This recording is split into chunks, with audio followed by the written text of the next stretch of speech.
It's not just a rana. We knew her, Maria. The guys are like, shame, Maria.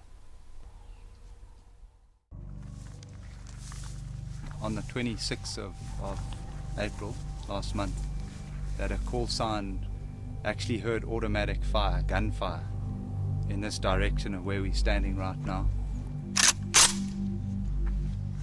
So we reacted as the Special Species Protection Unit. We reacted to the scene, put some of our guys, some of our call signs in on the ground. And obviously the fear was that a rhino had been shot. Late that evening we actually picked up a spoor of a rhino that was running in this area. So with all past experience, any rhino that's running is clearly a sign that that animal is in distress.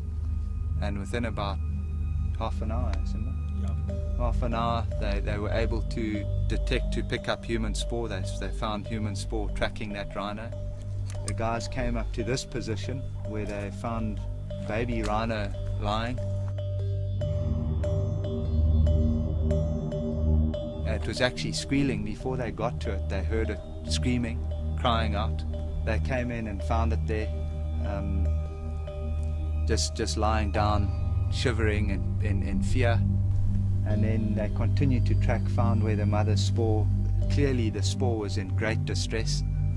They continued to track it, and about 500 meters down south from where we are now, they actually found the mother dead. It had been shot, been poached. The horns were removed.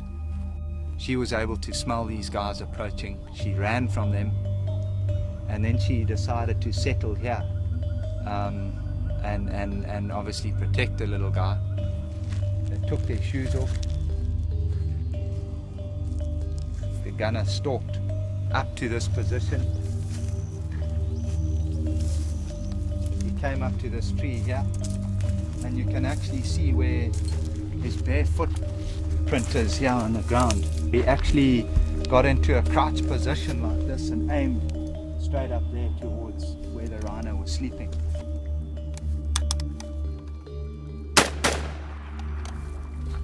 He then followed the mother as it ran in panic and pandemonia.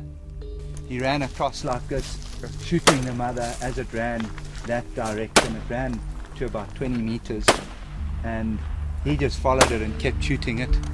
The mother at that time incredibly had the courage and the presence of mind to turn, getting shot, to actually turn around and come back to the calf where she had left him, and ran over to pick this little guy up, chivvy him on and take him away from the danger.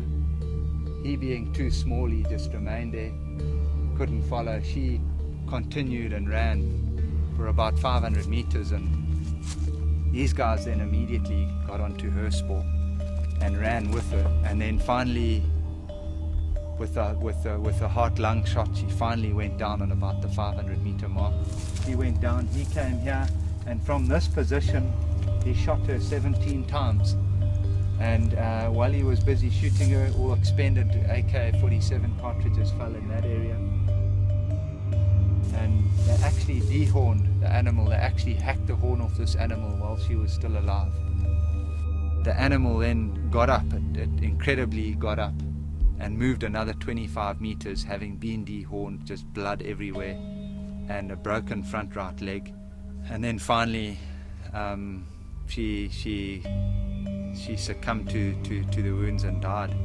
It was really traumatic for us, for the guys, to see the level of cruelty that these people go to, and of course to see the little calf that was left there. Just incredible to see what this animal endured.